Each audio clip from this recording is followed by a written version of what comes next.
कल्पना कीजिए कि आप एक घने जंगल में चल रहे हैं। सूरज की हल्की हल्की किरणें पत्तों पर पड़ रही हैं। ठंडी हवा में पेड़ों की शाखाएं धीरे धीरे हिल रही हैं। यह माहौल जितना शांत लगता है उतना ही रहस्यमय भी है। क्या आप जानते हैं कि यह जंगल एक तरह की खामोश बातचीत से भरा हो सकता है? जी हाँ, पौधे भी एक दूसरे से बात करते हैं। हालांकि उनकी भाषा हमारी तरह आवाज या शब्दों में नहीं होती, लेकिन वे रासायनिक संकेतों, भूमिगत नेटवर्क और अपनी अद्भुत जीवित रहने की रणनीतियों के माध्यम से संवाद करते हैं। पौधों के पास न मुंह है, न आवाज, लेकिन फिर भी वे खतरे, विकास और परागण के लिए अपनी बात दूसरों तक पहुंचा सकते हैं।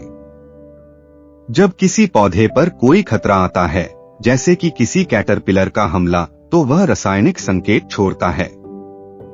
ये संकेत हवा में फैलते हैं और आसपास के पौधों को खतरे के प्रति सचेत कर देते हैं। उदाहरण के लिए, अगर किसी विलो पेड़ पर कीड़ों का हमला होता है, तो वह विशेष रसायन छोड़ता है जो आसपास के विलो पेड़ों को अलर्ट कर देता है, मानो कह रहा हो, सावधान रहो, खतरा आ रहा है। लेकिन यह संवाद केवल खतरे तक सीमित नहीं है। फूलों की मीठी खुशबू, रंग बिरंगे पंखुड़ियों के साथ मधुमक्खियों और कीटों को आकर्षित करने के लिए एक तरह का निमंत्रण होता है, जैसे वे कह रहे हों, आओ, मेरे पास मीठा रस है। जमीन के नीचे पौधों की जड़ों के बीच एक अद्भुत नेटवर्क मौजूद होता है, जिसे वैज्ञानिक वुड वाइड वेब कहते हैं। यह फंगल नेटवर्क पेड़ों और पौधों की जड़ों को जोड़ता है और उनके बीच पोषण और पानी का आदान प्रदान करता है।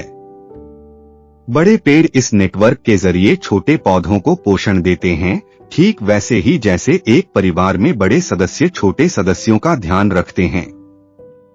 अगर जंगल में कहीं किसी पौधे पर कीड़ों का हमला हो, तो यह नेटवर्क चेतावनी संकेत भेजता है, जिससे अन्य पौधे खतरे के लिए तैयार हो जाते हैं। यह एक तरह का जंगल का सामुदायिक सहयोग है, जहां हर पौधा अपनी भूमिका निभाता है। पौधों के पास न आंखें हैं, न कान, फिर भी वे अपने पर्यावरण को बखूबी समझते हैं।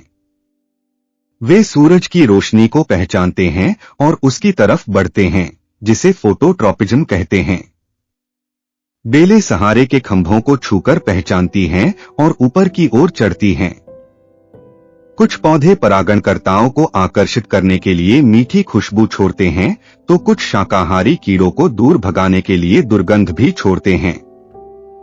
उनकी यह सूक्ष्म संवेदनाएं उनके जीवित रहने के लिए बेहद जरूरी हैं।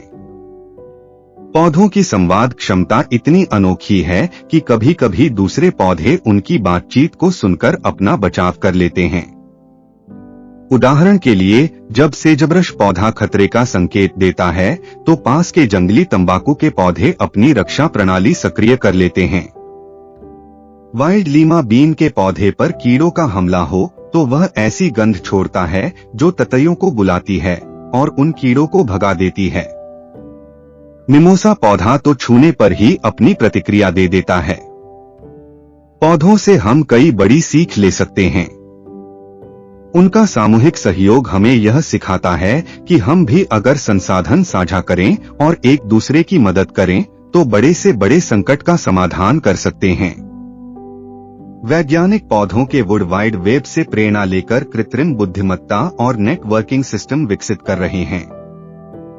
पौधों के रासायनिक संकेतों को समझकर पर्यावरण के अनुकूल खेती और कीट प्रबंधन तकनीक विकसित की जा सकती है।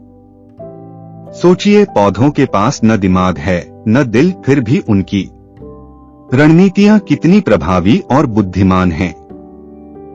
वे केवल हरियाली का हिस्सा नहीं हैं, बल्कि हमारी दुनिया के अनदेखे नायक हैं। उनकी यह गुप्त भाषा और संवाद हमें प्रकृति से जोड़ने में मदद करता है। अगली बार जब आप किसी पौधे को देखें, तो यह जरूर सोचें कि वह शायद अपनी भाषा में कुछ कहने की कोशिश कर रहा हो। आइए पौधों से प्यार करें और उनकी रक्षा करें, क्योंकि वे हमारे जीवन का आधार हैं।